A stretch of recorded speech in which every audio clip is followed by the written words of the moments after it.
आणि पुण्याच्या Swargate ST bus आगारात बलात्कार प्रकरणामुळे महाराष्ट्रभरात खळबळ माजली। नराधम आरोपी दत्ता गाडेला आज कोर्टात सादर केलं गेलं। आरोपीला 12 मार्चपर्यंत पोलीस कोठडी सुनावण्यात आली आहे। या दरम्यान दत्ता गाडीच्या वकिलांनी कोर्टात भलताच दावा केलाय। पीडित महिला सहमतीनंच त्याच्यासोबत बसमध्ये गेली होती असा युक्तिवाद त्यांनी केला। सोबतच हे प्रकरण फारसं गंभीर नाही असंही त्यांनी म्हटलं। सराईत आरोपी दत्ता गाडीच्या वकिलांनी धक्कादायक दावा केल्यावर आरोपीला वाचवण्याचा केविलवाणा प्रयत्न केला जातोय का हा सवालही उपस्थित झालाय।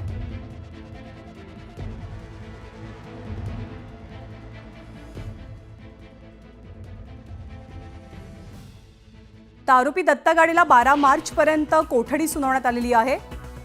कोर्टात नेमकं काय घडलं तर ताई म्हणून पीडितेचा विश्वास दत्ता गाडीनं संपादन केला असं तपास अधिकाऱ्यांनी सांगितलं। या आरोपीचे कपडे आणि मोबाईल दोन्ही जप्त करायचे, त्यामुळे त्याची कस्टडी आवश्यक आहे। आरोपीनं आणखी काही गुन्हे केलेत का याची चौकशी करायची आहे। सोबतच आरोपी अत्यंत सराईत गुन्हेगार असल्याचं तपास अधिकाऱ्यांनी कोर्टाला सांगितलं। तो मोबाईल बंद करून फिरत होता याची माहिती दिली गेली। फरार असताना आरोपीला कुणी मदत केली या संदर्भातही तपास करणार असल्याचं कोर्टात पोलिसांनी सांगितलं। दरम्यान आरोपीच्या वकिलांनी भलताच युक्तिवाद केला की आरोपीचा चेहरा टीव्हीवर दाखवला गेला। पोलिसांनी सोशल मीडिया ट्रायल केलं। ही मुलगी स्वतःहून बसमध्ये गेलेली होती।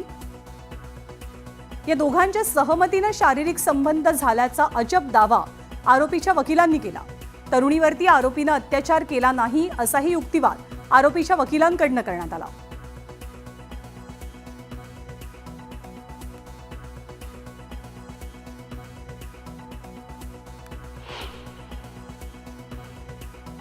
आरोपीने मला सांगितले की आमच्या दोघांमध्ये जे पण झाले ते सहमतीने झालेले आहे। मी कुठल्याही प्रकारचे रेप केलेलं नाहीये। मी शारीरिक संबंध जे झालेले दोघांच्या मर्जीने झालेले आहे। मी तेच मेहरबान कोर्टाच्या निर्देशांना आणून दिले की सुप्रीम कोर्टाच्या गाईडलाईन जेव्हा दोन व्यक्ती आपल्या सहमतीने संबंध ठेवतात त्याला रेपच्या श्रेणीमध्ये आणता येत नाही। ही जी महिला आहे ती महिला स्वतःहून बसमध्ये गेली, नंतर हा गेला, दोघांच्या मध्ये सहमतीने झालेले संबंध आहेत एवढेच मी कोर्टाला पटवून दिले। आरोपी जो आहे तो हॅबिच्युअल आहे असं त्यांचं म्हणणं होतं। तर आम्ही सांगितलं की त्याच्यावर जे केसेस दाखल आहेत जवळपास 6 केसेस त्याच्यावर दाखल आहेत, परंतु ते कुठेही सिद्ध झालेले नाहीयेत आणि त्याच्यावरच्या केसेस या चोरीच्या आहेत, त्यामुळे त्याला सराईत गुन्हेगार म्हणता येणार नाही असं आमचं म्हणणं होतं।